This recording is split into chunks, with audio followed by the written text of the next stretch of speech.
And welcome to another live chat from my channel, Sacred Shaman. I am Paris Tosin, your wonderful host, and the one who has knowledge that has been derived from extensive study, research, and all kinds of contemplation and interaction with people who may or may not be physical. Um, I thought it would be prudent to talk about something that has to do with star people, what I call stellans. You might call them star beings, you might call them ebons, ETs, extraterrestrials, interdimensionals, extra dimensionals, people from afar. There are so many names for these highly advanced interstellar cultures. For me, stellans is an apt and respectful term that covers the whole gamut. Anyone from off planet, physically, not mentally. And it's important today, right now, at this time, because there's a bunch of things happening in the interstellar area and the UFOs. There's an a planned UFO disclosure in July. There is a Steven Spielberg movie in June called Disclosure Day. And there's a bunch of activity. Now, anybody in the UFO business, anybody who knows anything, is now talking about UFOs, the cover ups, the hidden agendas, the evil aliens. My source says um, everything. Everything under the gamut has already started. We're only in March. And I have spoken extensively about stellans for many years. For those who've been following my work, and thank you for following my work. If you're following my work, I am not a widely public person on the topic, but anybody who is following the subject and other subjects I talk about, like incarnation, rebirth, the God is DNA, synthetic humans, they'll know my work. And my entrance into this field of esoteric knowledge began with with extraterrestrials or extraterrestrials. That was the big one. Meeting with the elves, which I have discussed. So the meeting with the elves, and this will tie into the story I'm going to tell you today, which has to do with the work of Dr. Richard Boylan. Dr. Richard Boylan, I ended up meeting in 2006 online, and then physically also in about March. I think it was March 2006, if I recall. Late March 2006. We are in March 2026. It has now been 20 years. 20 years of talking about this subject, and there has never been a disclosure. And that's telling. It's telling because the promise of disclosure has been going on for all of those 20 years and in prior years and decades. But in the 20 years that I have been actively involved, the promise of disclosure has been ever present, every year, many times a year, with the imminent disclosure, right? High sources, imminent disclosure. The next batch of photos will blow your mind. What we're going to say next week has never been heard of ever before. It's like those, those movies from the Howard Hughes movies. And now, in big, bold colors, you're going to see a 70-foot tall woman. It's all hype. It's hype. It is hype. There's no such thing. I don't believe there's such thing as disclosure. And in today's story, I'm going to explain why there's no such thing as disclosure, and I'll also again share my continued and original view on disclosure. It's a process. It's a continual process. It's an ever unfolding onion. It's that unfolding box. You know those Russian dolls. Let me go here. There's those Russian dolls that there's a doll and you take off, it breaks in half and you pull off the top, and then there's another doll, exact replica. You take that out and then you pull that, and then there's another doll. You take that out and they get smaller, right? Take that out and there's another doll, and there's another doll.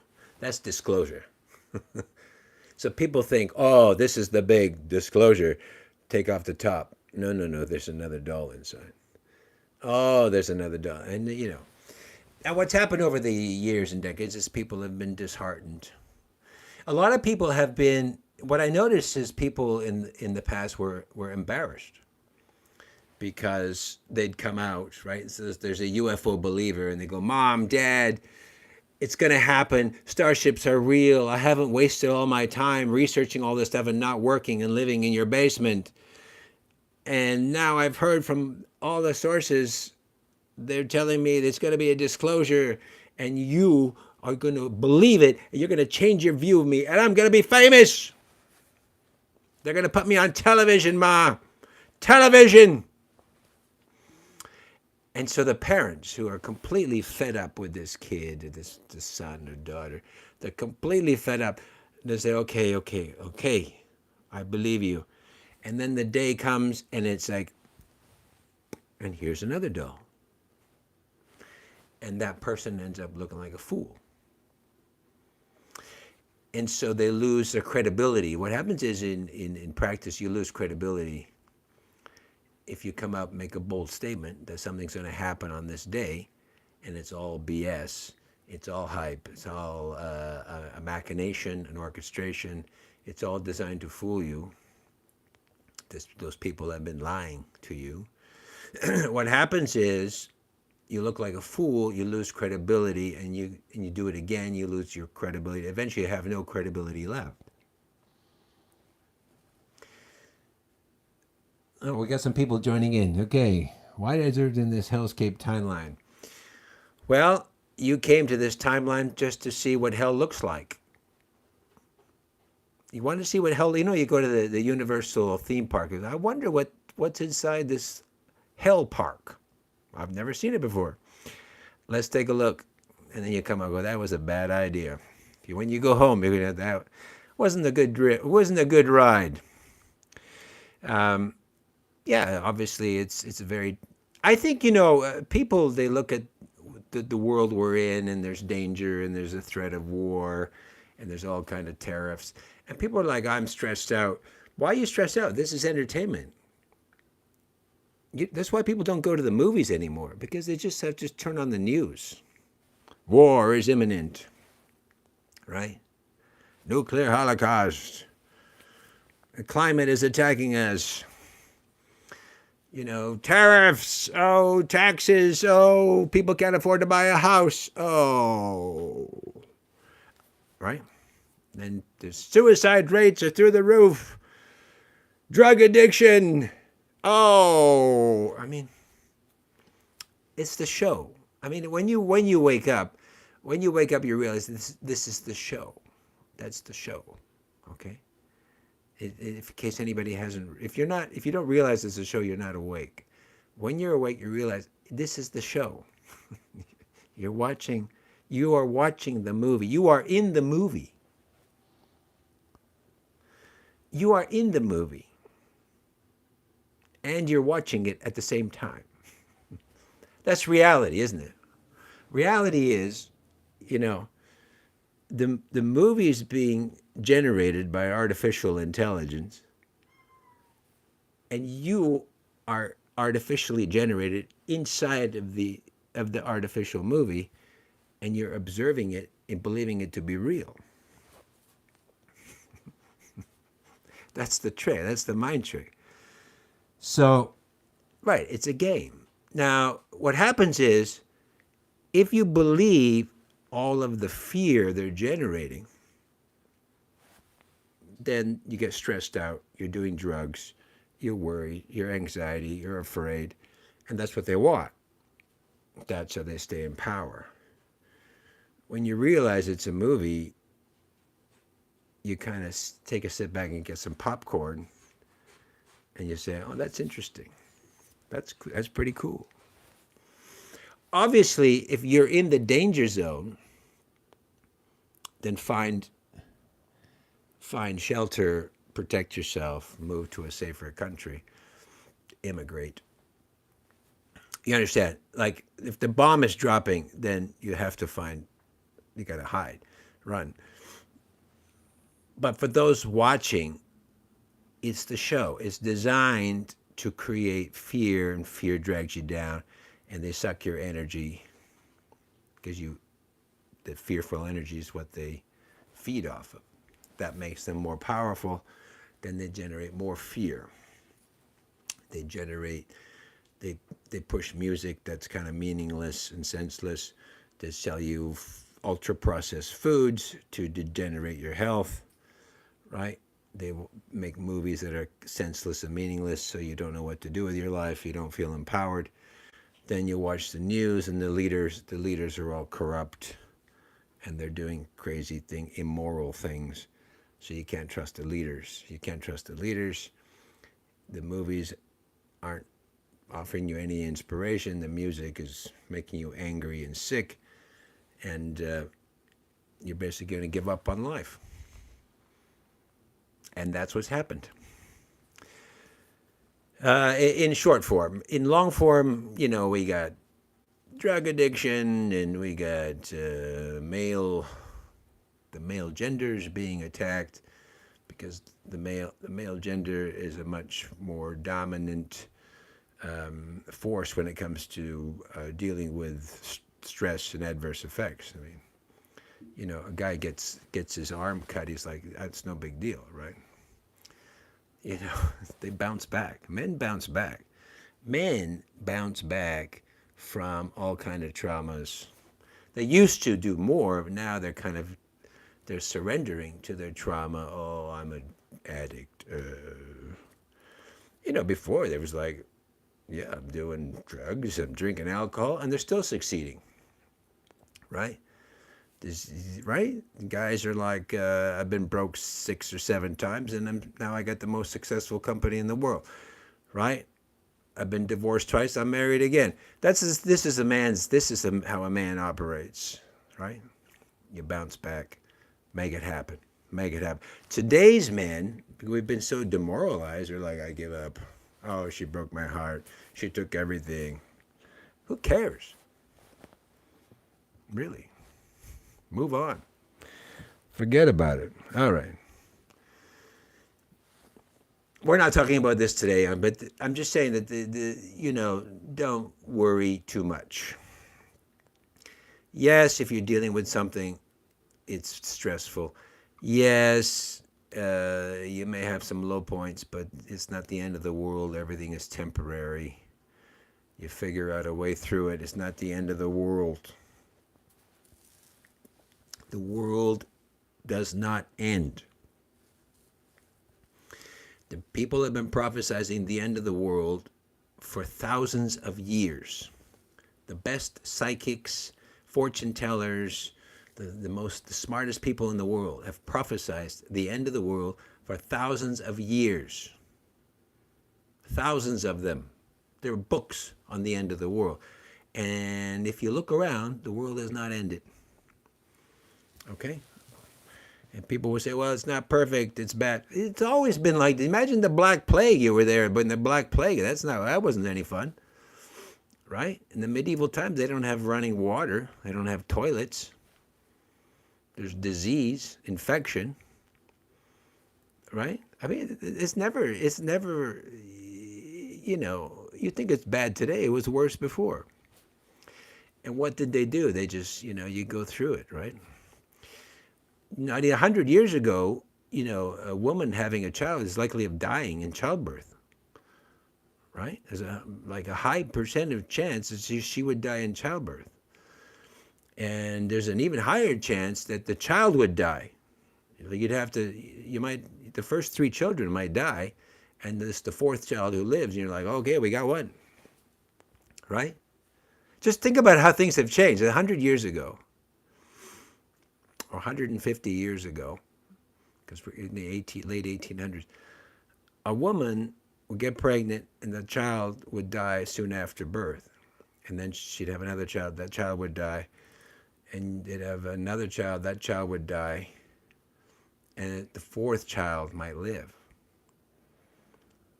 But understand the mentality. She will continue becoming pregnant in order to bear a child. That's the willpower. This is the women, you know, from that time had a huge willpower. The child dies and says, I'm going to get pregnant again. And again. And again. And in the case of, there were some cases where in the 4th child, the child lives,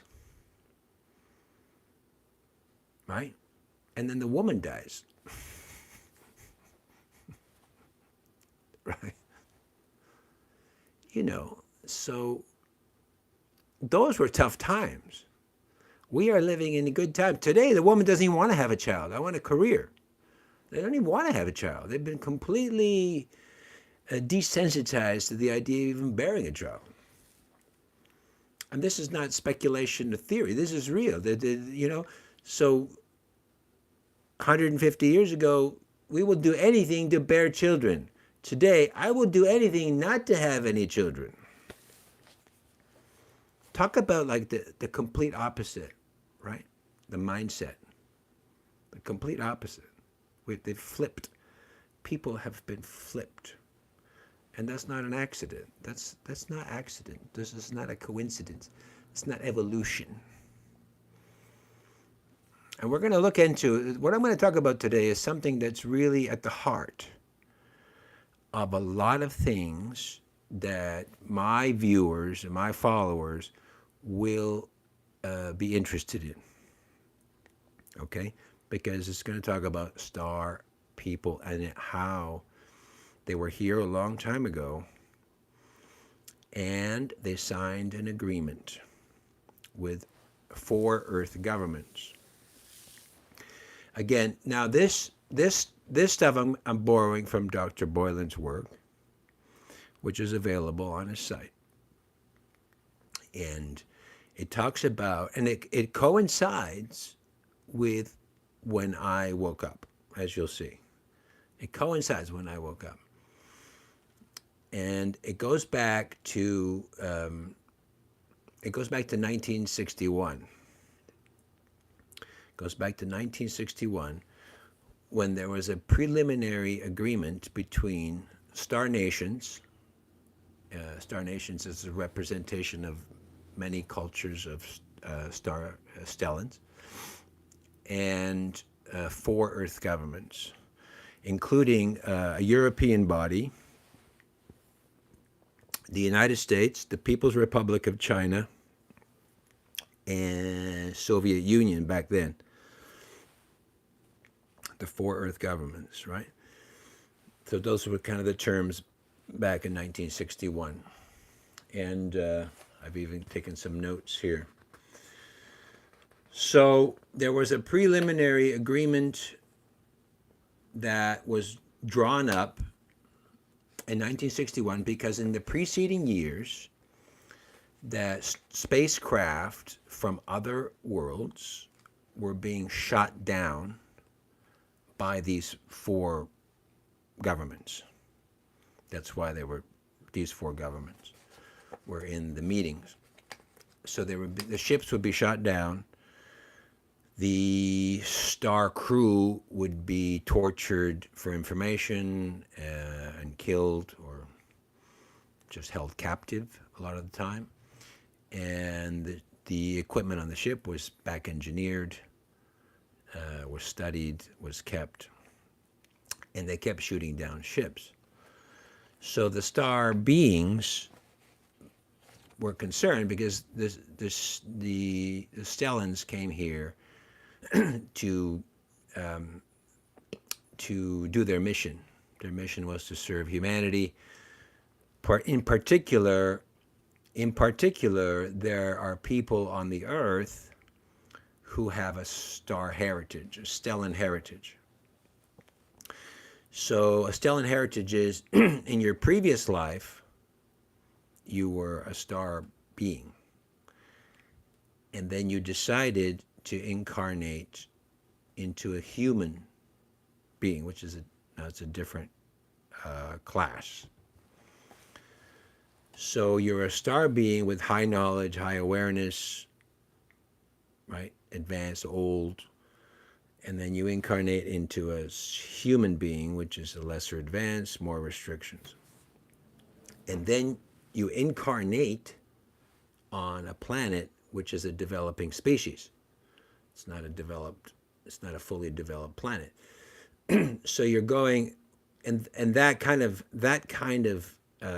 action is a mission, right? It's not a punishment. It's we want to help Earth evolve. So I will incarnate as a human being, and then I'll have more knowledge, I'll be more aware, and I'll be able to help out. Right? That's the original intention. Things don't work out that way, as you'll see why. The other thing is, because Earth was deemed a developing species, that it wasn't a developed planet or civilization, that a star being, because they're so far advanced, they could be 1,000,000 years more advanced, a star being cannot directly land in physical form and then start sharing knowledge with humans, because there's a universal law that says you can't do that, because you're too advanced, and you'd cause a disruption in society. So there's protocols in place, and one of them is you can incarnate as a human, and then you can help humans as a human. But you'd be hobbled. We've talked about this. You'd be hobbled. You wouldn't have all your abilities. You wouldn't have all your knowledge. You wouldn't have all access. You wouldn't have technology. You'd have the technology of human technology. But now you could interact with humans, right? So there were many people like that on the planet. So the ships would come down and contact those people who had a star heritage. And then the other group was people who were star children, maybe children of the star heritage, or hybrid children, right? Children who were genetically upgraded. So those types of people who had a stellan connection would get visited by these ships, and the ship would come down. And then the purpose of the ship was to say, listen, we are star beings. And they're like, why are you contacting me? Well, you you incarnated into a human body and you came here for this mission, right? So they would explain to the person over a prolonged period of time, over many visits, that because the process of waking up is not instant. In the movies, it's instant. Oh, really? I'm here to help you. Okay. So, but in real life, it takes years. It could take years, maybe more years, especially if they have trauma, childhood trauma, addiction problems, all of that stuff.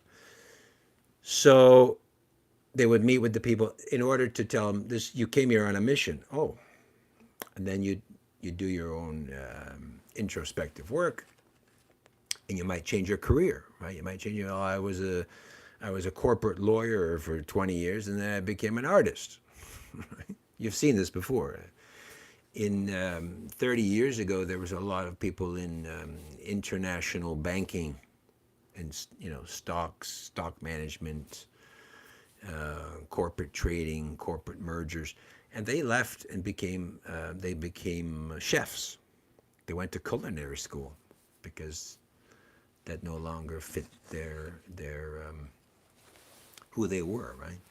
So they became chefs. They became artists. They became filmmakers. They became actors. And this is a normal process. So ship comes down to meet with those people, and that's following universal law, because universal law, you're allowed to meet with those who have a star heritage, and they have a right to know, to remember, and to decide whether they want to continue that mission or whether they don't. So the ship's coming down, and the ship gets shot down, right? So they're getting attacked, people getting killed. So the Star Nations wanted a ceasefire agreement, basically, with these four nations. In they had a preliminary meeting. This is high level, top secret, ultra top secret, high level meeting. And this was brought out by Dr. Boylan and his team back in 2005, 2006. Over a number of, because he was involved in the process of discovering. This is like a discovery, because not many people would know about this. So the first meeting was a preliminary in December 12, 1961. So what I'm saying is, as early as 1961, Earth governments and representatives were intimately aware and were meeting with star beings. This is the center point of the discussion. They were not only seeing them and shooting them down and back engineering their ships and technology and weapon systems and capturing live extraterrestrials from before that. But in 1961, December 12th, there was a meeting with real aliens. And the purpose was to say, stop shooting down our spacecraft so we can continue our mission. Right? Now, who was there? Here's an interesting thing. Who was there? And the first meeting was in London, UK, United Kingdom. So representing the States was David Rockefeller, famous name, and his brother Lawrence Rockefeller, very powerful people. The Soviet Union was Premier Nikita Khrushchev. Khrushchev was at the meeting with the aliens, right? Rockefeller's at the meeting with real extraterrestrials. People's Republic of China, Chairman Mao, who was in charge of the country back then, did not attend. He sent a young Chinese man as a representative. And the Council of Europe sent Anthony Bradley. who was Council of Europe Commissioner. There were some other people present for the United Kingdom. Queen Elizabeth II. Let's see here. Here you go. Queen Elizabeth II attended the first meeting. So there was a preliminary meeting, and then there was a ratification meeting in 1964. Queen Elizabeth, who was quite overwhelmed with the extraterrestrials, did not attend the second meeting, but she was there in the first. Also there was Henry Kissinger, another prominent, once identified as a war criminal. There was Prince Bernhard of the Netherlands, who was the co-founder of the Bilderberg Council, very powerful council.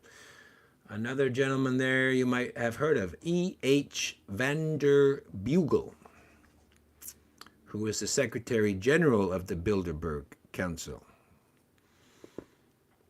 And then there was a man called Dr. W.E.B. Dubois,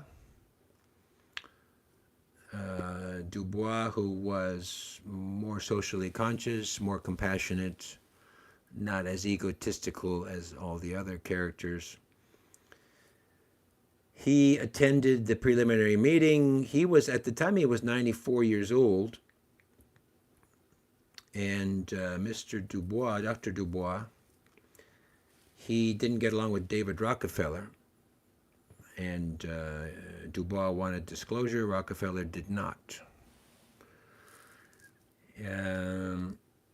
In August of 1963, Dr. Dubois was found dead in Ghana, Africa. That's probably his home country. He was believed to have been murdered. Rockefeller is a very dominant character in all of this. So that was the December 12th, and then there was the ratification meeting, which happened in April 14, 1964. Now, if you recall your history, so John F. Kennedy did not attend the first meeting, and David Rockefeller pushed his way in. He was very aggressive, according to the report. Rockefeller was very aggressive and a very smart player, and he went there to represent. And then JFK was assassinated, so he did not attend the second meeting. So, again, the intention was, let's get a ceasefire agreement. Now, if anybody's familiar with some of these characters, the Bilderbergs and the Rockefellers, it paints back to a group that Star Nations called the Cabal. That's the Cabal. It was believed that the Cabal controlled those governments and other governments. The Cabal controlled the religious systems. The Cabal, secret societies, controlled many of the dominant institutions in the world. So now you have the Cabal. So the governments are controlled by the Cabal, and you've got Star Nations having to negotiate with these leaders who are under control, right? They're in a disadvantageous position, in case you're not reading between the lines. So the Star Nations, again, they want to do their mission. The Star people, they work a lot on the planet, the ecosystems of the planet. It has to be conditioned. It has to be upgraded. Certain energies have to be removed in order for the planet to function. If the planet doesn't function, then there's earthquakes and volcanoes, and the air is polluted. So they were working with the Earth, so they'd have to use their ships to fly in, and they don't want to be attacked. They want to contact their they're a group of people who are incarnating as humans, and they don't know what to do. They're kind of lost, and they're living in a very dark and dire world. So you have there's many things going on here, right? Now the Cabal says, okay, you want us a ceasefire, fine. This is what we want from you, right? Now David Rockefeller says, this is what we want. So let's go through the list. And at the meeting in 1964 and December 61, you have a counselor. So you have these are stellans, a counselor for the tall zetas, which is people think of as tall gray.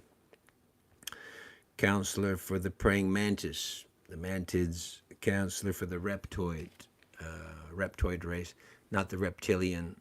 There's another race of reptoids.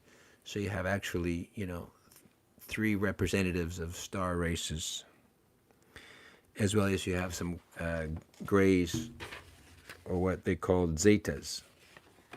I call them grays. So the Cabal says, this is what you want from us, and this is what we want. So I'll give you a list here. We want details of how your spaceships work, the energy systems, mechanics, how your equipment works. We want detailed technical explanations of how your devices work. You think that's a little bit? There's more. We want assistance on energy physics, anti-gravity, genetics, cell physics. We want DNA samples of your star races. We want the energy signatures of your star races so we can distinguish which race you are. Your motherships cannot approach too close to the Earth. They've got to be a certain distance. Your smaller craft are also restricted unless for specific reasons. So now all the ships are far away, so you can't really see them anymore. We want, this is the Cabal. We want the identity of every human person who was a star person before incarnation. These guys are not stupid. The Cabal is not stupid. We want the identity of genetically upgraded humans, aka star children. Right? And you are not allowed to interfere with religious institutions, because the Cabal was believed, the Cabal used religion to control society. So we don't want to lose control of society.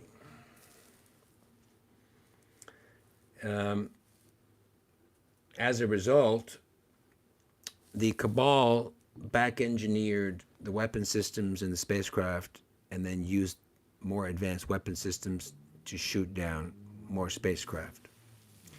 The Cabal created back-engineered spacecraft, their own, which they would later use to build the Space Force. Remember the Space Force? The Space Fleet. So there's a Space Fleet, which, if I recall, was started in the 80s. So the 80s. Now the agreement was 64. So then there was 16 years of this transfer of knowledge, right? Just think of it, the what's going on behind the scenes. Nobody knows about any of this. 64 to 80, let's say 80, 16 years. Remember there was the space weapons program, SDSS, Star Wars. Ronald Reagan called it Star Wars. 81. It's around that time. 83 was this SDC. I can't remember all the dates, but it was in the 80s. So you got 1964 to 1980, 16 years of explicit cooperation and transfer of knowledge between advanced races and human institutions, Army, Air Force, science, under the control of the cabal, right? So some of it's going to get through, but some of it's going to be kept, right? Some of the best stuff will be kept by the cabal. So the best stuff would not get to the public.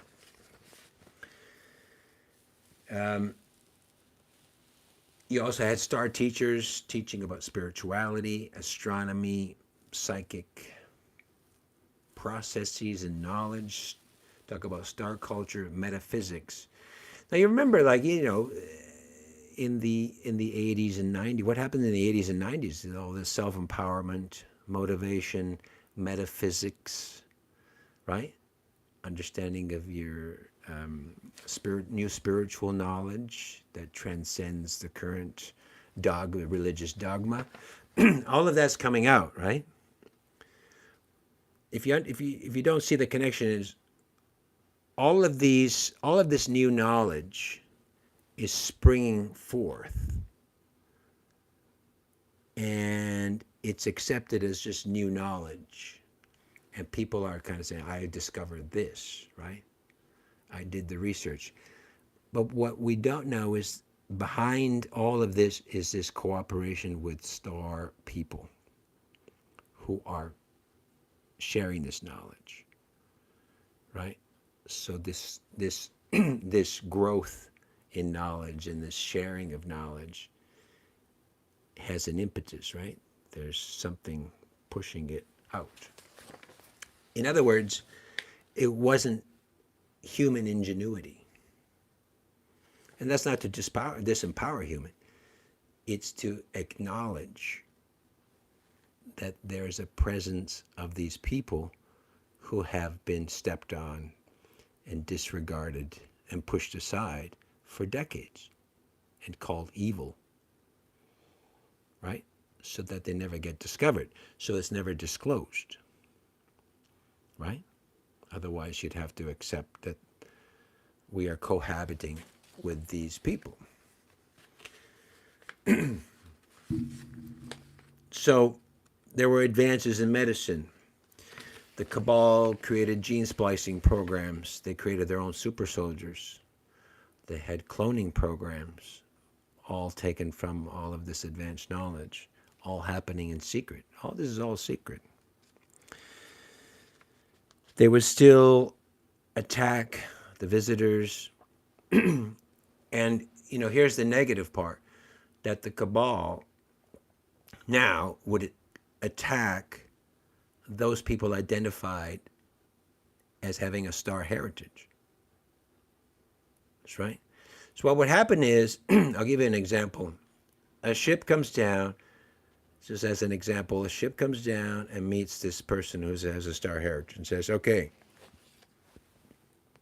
you were previously a star person, and you incarnated as a human person, and you have a mission in life. And we love you. And the person's like, the next day is like, I had the most incredible meeting. I felt blessed, and I was connected to the universe. I felt loved, right? This is what happens. Then maybe start to write a book. And then the next day or the next few days, the cabal ship would come down and meet with that person who was identified earlier on, right, through the agreement, and say, we're evil alien, we're going to kill you, you have no mission, here's a metal probe, and we're going to put it where the sun don't shine. Oh, and here's some drugs, and we're going to drug you, and we're going to brainwash you. It's terrible what they did. So the person the next day goes, oh, my ass hurts. Aliens are here to kill us. I'm so afraid. I'm now a drug addict. I'm in pain. I'm starting to drink alcohol. and now they're completely destroyed. Now, it doesn't take one time, right? It's a period of time, because a week later the ship would come down again and says, we love you, everything's okay, you're feeling better, yeah. And then the cabal ship would come down, and they would torture them, they would beat them, they would brainwash them. And if anybody understands anything, if you do this 10 times, the person is just broken. They're confused, they're broken. They're probably in a mental institution back then, because none of this knowledge is public. It's not public. It's public now because we've got social media. But before, we have no idea what the hell's going on. Yesterday I met these beings, and the other day I met these beings who tortured me and stuck a metal probe up my ass. I'm confused, right? So you get you destroy people. They've destroyed all these lives, right? Many lives were destroyed. And the people who recovered, they struggle with addiction, alcohol, trauma, therapy. So if you see the long-term consequence, if my mission, let's say I was supposed to start my mission in 1980, and I have a 20-year mission, right, to 2000 to help society. If I'm struggling with drug addiction, alcoholism, therapy, I'm bipolar, I'm in and out of the mental institution for all of those 20 years, and I was supposed to write 10 books. None of the books are written. None of the work is done. I have not contributed to society, and people look at me as a nut. 2000 comes along, and I realize, okay, I think I'm recovered. But you've lost 20 years, right?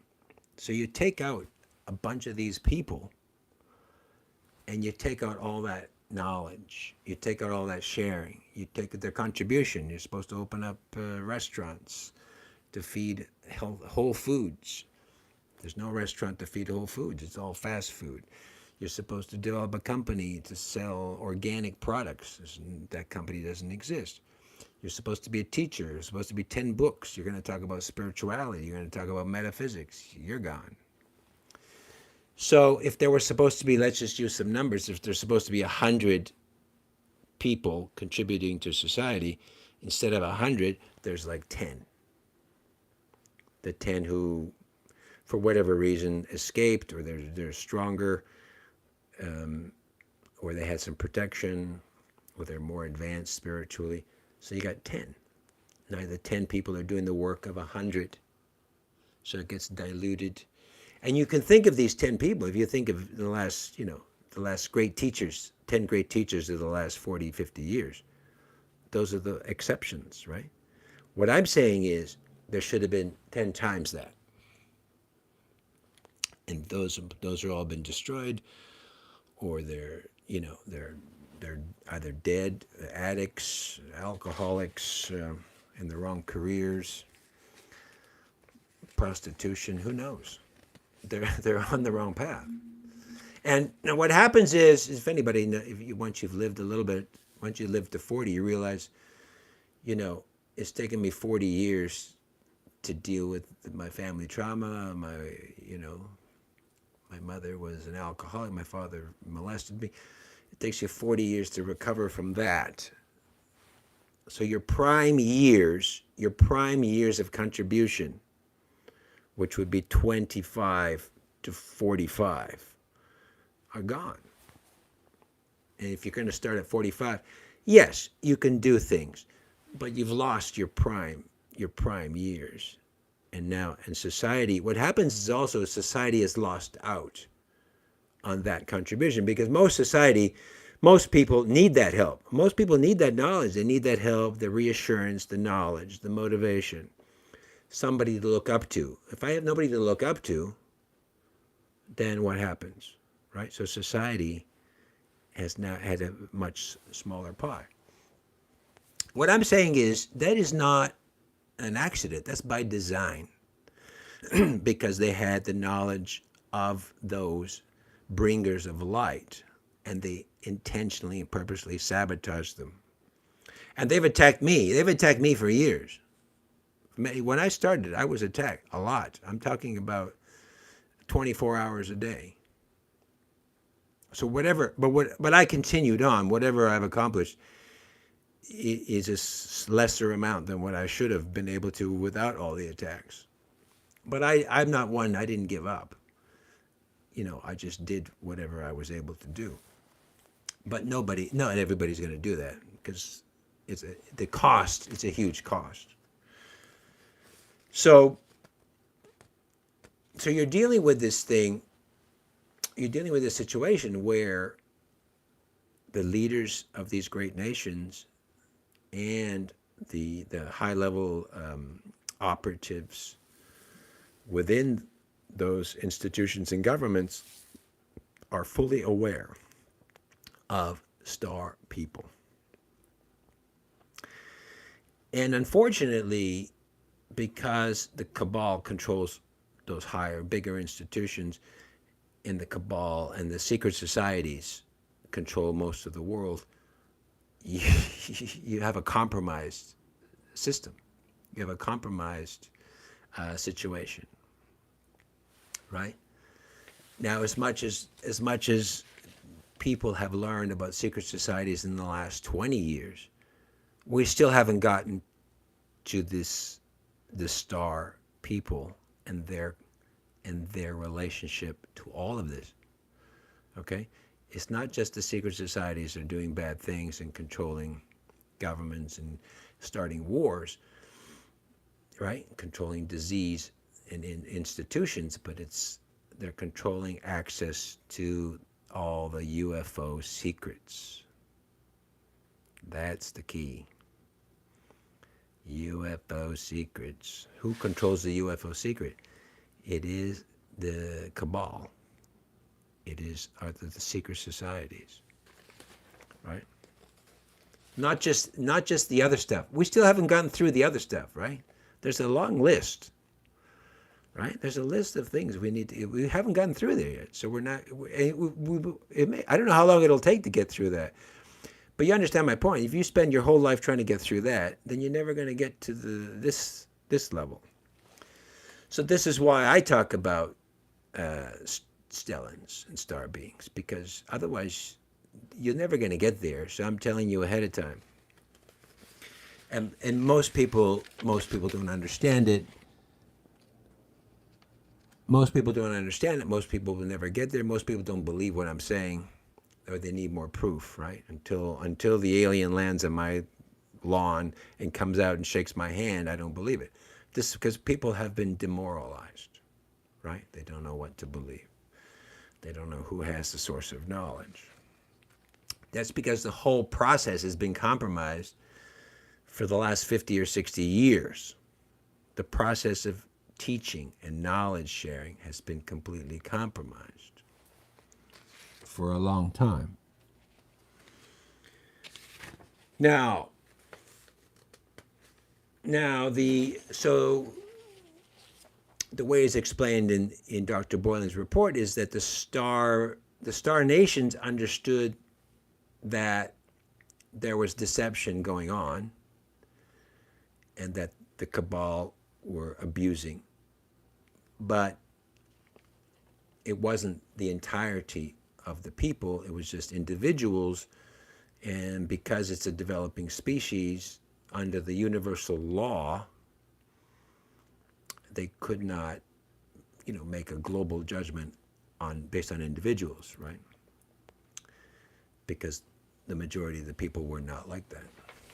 So although they were aware of it, it continued unabated until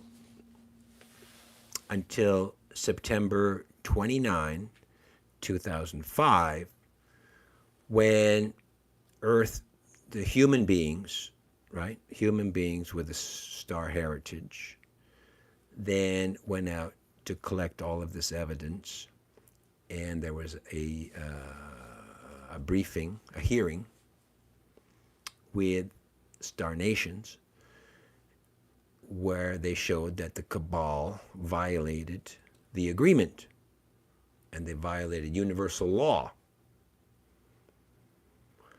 And then it was decided by the Council of the Star Nations to say, okay,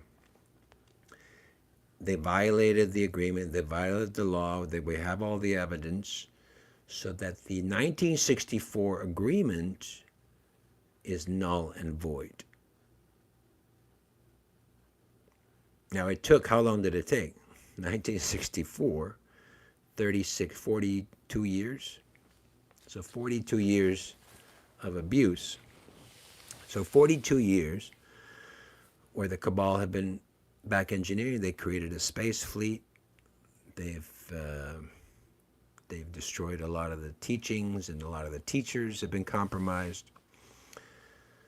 A lot of knowledge has been compromised. The secrets have been kept. And 42 years later, the agreement is null and void. What does that mean? It means that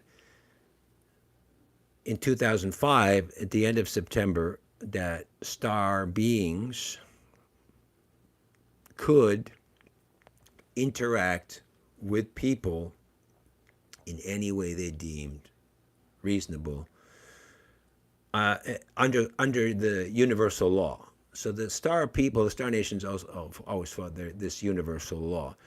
As long as they follow universal law, they don't have to comply with the requirements of the old agreement with those four nations. So 2005. So that's when things began to change. Now, if you look at history, what happened in 2005, right?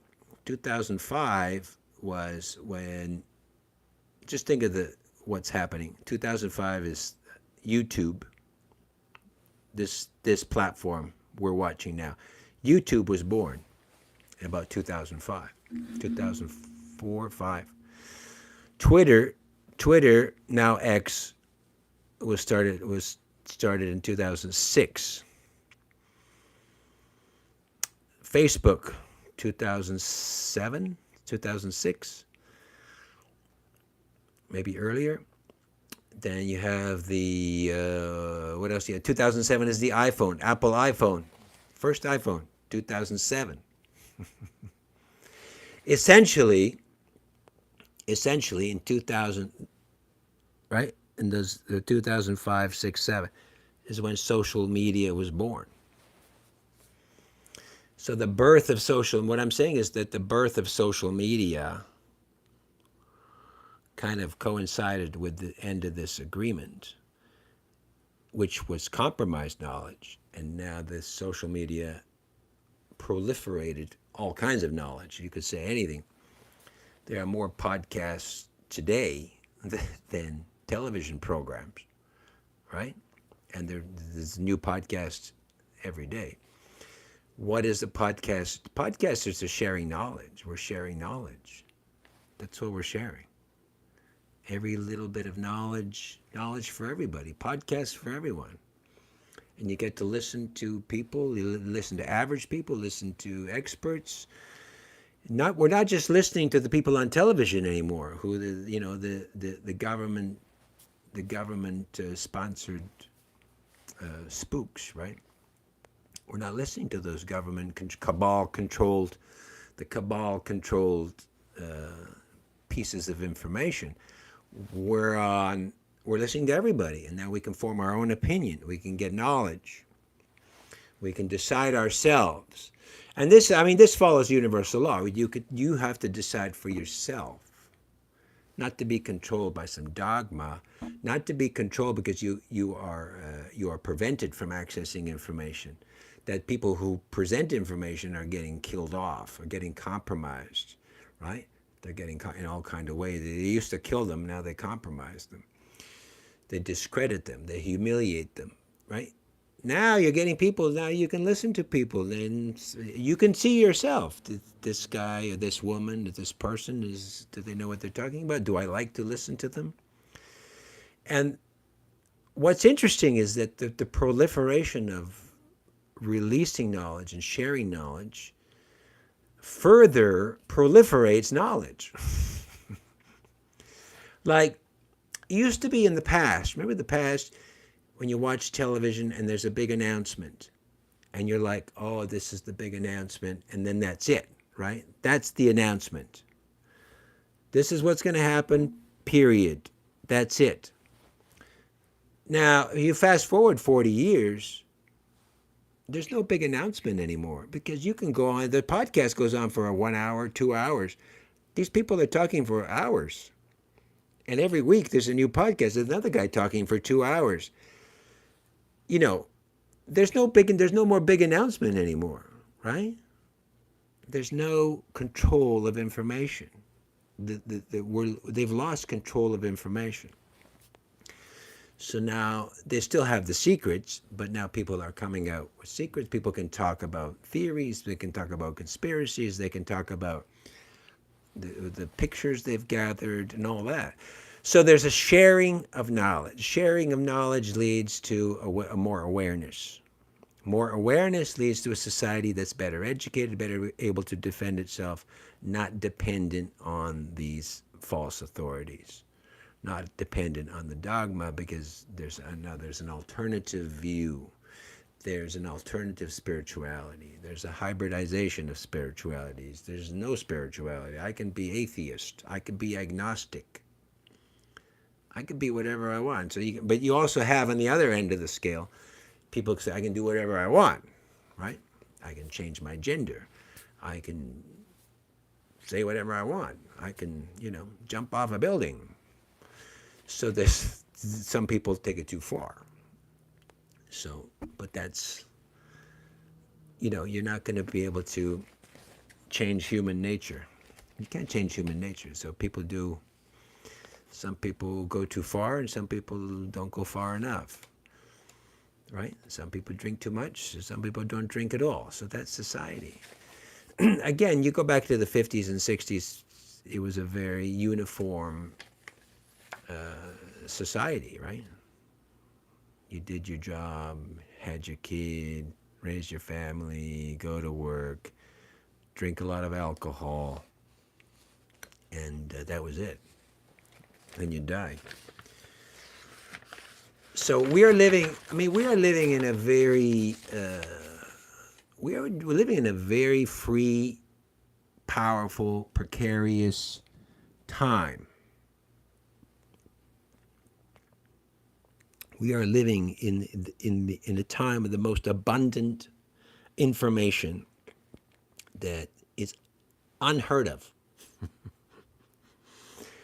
Now, I'm not saying whether the information is good or bad. We are living in abundant information and knowledge, right? And what you realize if you listen to enough of these, if you listen to enough of these self-help, everyone's a self-help person. You listen to 100 self-help people, you know by the fifth or sixth, they're basically all saying the same thing, Right? So you don't have to listen to 100. Now we're switching. Now we're at this point now where an overabundancy of knowledge. Now we're switching into artificial intelligence, which is all the knowledge that has been shared is now stored in these artificial intelligence programs who have access to all the servers, right? All the internet servers and database servers all over the place, including the database of the government. Now the AI has more knowledge than you and me. And then we're now relying on artificial intelligence to access that information. So what happens is, I would say, when was that agreement signed? In 1964. I say, computer, when was it signed? She said that was April 14, 1964. So now we have an abundance of facts. We have accuracy of facts. We have accuracy of information because the artificial intelligence has it all stored. So we don't have to remember as much because we can access information right? It used to be Google. Not long ago, it was Google. Google was the dominant source of information. Google, if you go back far enough, if you go back far enough, let's say 2,000 years, where do people get information from? Well, you might say the priest or the religious institution or the temple, but I don't agree with that. Where do most people get their information from 2,000 years ago? That's where they get it from. Help me. Prayer.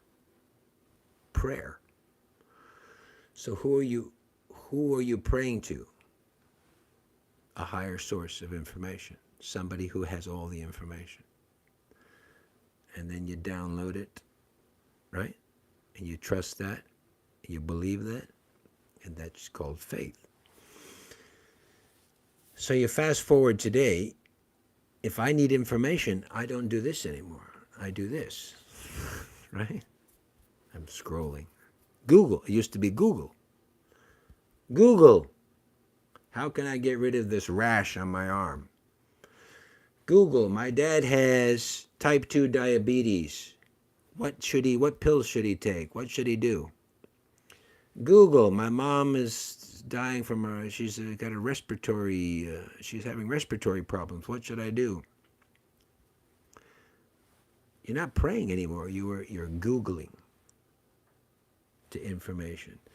So Google is now being replaced by AI. Computer. I have heart arrhythmia. What is that?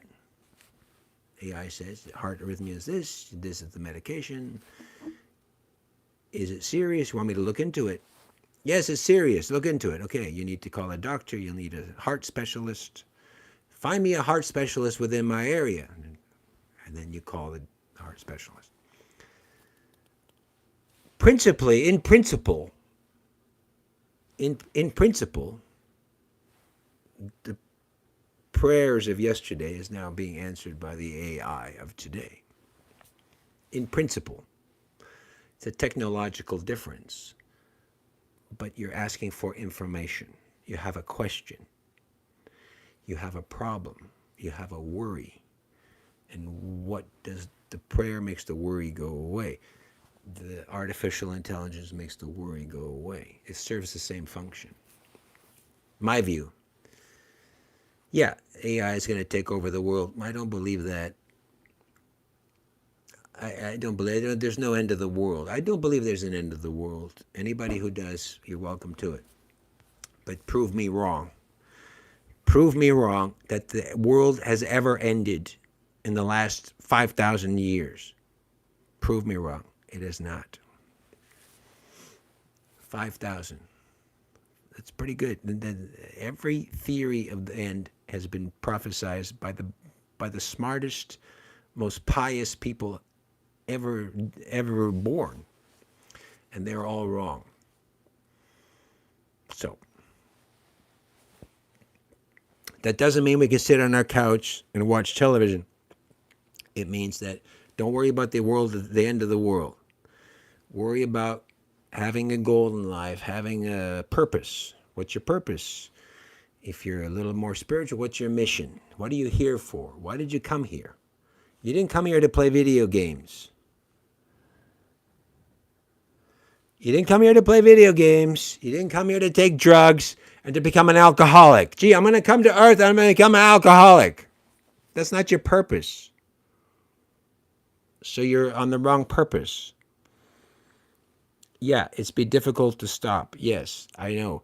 But your purpose is not to beat your wife, right? Abuse your kids. Your purpose is not just to make a lot of money. What's your purpose? What's your mission here? It has to be more important than all of this garbage, right? Your purpose here is not to become the healthiest person around. That's not a mission. Your mission is not, that's a very narcissistic, self-centered mission. I want to be healthier, right? No, you gotta contribute to society. What's your contribution? I'm going to be healthy. Well, you're a narcissist, so forget about it. What's your purpose? Don't worry about the end of the world. The world will take care of itself, okay? No one's going to destroy it. That's my opinion. I don't believe it ever be destroyed because it's indestructible, because, it's an artificial world. It's an artificially created manifestation. It cannot be destroyed. When you understand that, that's when you calm down. If you see people who are stressed out and worried about the end of the world, they don't understand, and then that's fine. If you see somebody who says, I'm awake, I know everything, and they're worried about the end of the world, they don't understand. They're not awake. You are not awake. Maybe that's a high level, but anybody following my work, you should not be stressed out about the end of the world, because it's not going to end. Don't worry about it. It's not your job anyway. It's beyond your pay grade. Okay? Don't worry about it. Worry about your life. What's your contribution? What did you come here to do? How can you be a better person? How can you expand? You open up more restaurants, write more books, help more people, right? Make people make better movies. If you make a better movie, be a better actor, right? So that's your challenge. Your challenge is, what can I do next? Now you've done a lot. Let's say you've succeeded a lot. You've done a lot. What do I do next? Well, stretch yourself. Try something different. Try something different. Expand your mind. If you're only 40 years old or 45, you got another 40 years to go. At the rate longevity is increasing, because people are living longer. You could live by the time, if a 40-year-old could live over 100 with the current longevity schemes, artificial intelligence might be able to increase our lifespan another 25 years. Everything now is it's evolving at an exponential rate, right? So if you're 45 and you think, okay, I've done enough, no, you got another 50 years. You can do a whole new life. You can start a couple more careers, right? Even if you're older. There's a lot to do in life. If you don't want to do anything, don't do it. But I think if you're here, let's get something involved. Help people out. If you have the resources and money, help people out. Get them going. You have to be creative. I don't know. I'm very busy, and I don't have, I have very little resources. And I'm extremely busy. I foresee myself I have enough things to do for a long time, should I get to all of it. And I have no resources. If I had resources, I would have 100,000 things to do. So maybe it's good that I don't have a lot of resources, because I really control what I do. So in closing, we have living alongside us this other aspect, what most people call UFOs, but they're not UFOs. They're people. They're advanced races of people from other star systems, other dimensions, other planets, even inside the planet. I woke up November 2005, right? Remember, the end of the agreements the agreement became null and void in September 29, 2005. I woke up November 2005, when there's there's a whole new process, there's a whole new cycle happening, right? We don't have to follow the rules anymore. Was that part of it? Was that because a lot of the other people didn't make it, and they said, okay, let's wake this guy up? So I woke up November 2000. It was a very powerful wake up experience. It was unquestionable, and so that's not a coincidence, right? So the more you look into things, the more you understand the connections between who you are and what you're doing, and when did you wake up. So if you are somebody who, if something profound happened in your life after September 29, 2005, you had a unique experience, maybe you were visited, you had some special dreams, you went to a retreat, right? You did ayahuasca in October, right?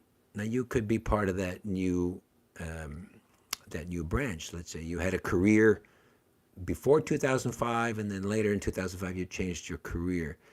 All of that gives you insight into who you are, what's your connection, what you're doing. And now, so 2005, it's been 21 years. So maybe we're at another inflection point, that a lot of things have happened over 21 years, right? You've got all the social media knowledge has broken through, the secret societies is all out. There's a UFO disclosure coming June, July. So there's more stuff coming out. It won't be a final amount. I'm sure Star Nations wants their presence known. So they're going to push to have their presence known. But the more society wants their presence, is ready, then those control structures, the cabal control structure, the secret societies, will have a harder time controlling society. Or that the Star Nations can meet people on an individual basis in small groups, maybe in auditoriums, and, Star people could start appearing to smaller groups instead of the whole world. The cabal wouldn't want that, so that they might, instead of having that situation, they might just open it up to kind of reduce social unrest. Because you get too much social unrest, you get people start doing crazy things. So there is a push and pull now, because the Star people, they want to be known, and now people are waking up, but people don't know the situations, and that's why I wanted to do this event, to give you another story. That there have been agreements. There's a lot of back-engineered equipment, back-engineered craft. There's a star fleet. It's a secret star fleet that started in the 80s. So there are human-made starcraft, starships. And that's all secret, right? It's nobody knows about it. And and I think we're at another inflection point. If I'm reading it, I'm just reading it. No one's telling me. I'm reading it. If you have this UFO Disclosure Day, big movie by Steven Spielberg coming out in June, and more people now are waking up and talking about it, and then there's the U.S. is going to make a disclosure in July. So we might be at an inflection point. It doesn't mean the be-all, end-all, but there's another inflection point, and then it'll open it up to another cycle, a bigger cycle, but a cycle where less secrets, let's say. Maybe a cycle where you are more aware of who you are and your heritage, right? And then the more people are aware of who they are, that might help you, might help your life, help your family. A lot of the people who are compromised, I've discussed this before, a lot of people who are compromised suffer from addiction. So if you suffer from addiction, you probably have some kind of heritage. And that addiction is preventing you from becoming fully who you are. So that's another thing, that's because that kind of temperamentality is prone to addiction, whether it's gambling or drugs or alcohol or money. Addicted to money is another thing, or violence. Those types of people tend to have a different heritage, in my experience, my personal experience. So that sometimes that gives you an indication of who you are, and then you should get back on track, or at least deal with your situation, because you didn't come here to drink alcohol. It's just, If your job, if your career is stressing you out, find a new career. You don't have to. You don't have to be a certain person. You have to be who you are, and maybe who you are is more modest, more meek, more simpler, right? Maybe that's who you're trying to be. You're trying to emulate somebody. Be who you are. Be yourself. Take it from there. Thank you very much for watching. Hope you enjoyed it. And if you like it, we'll try it again sometime. Au revoir. Au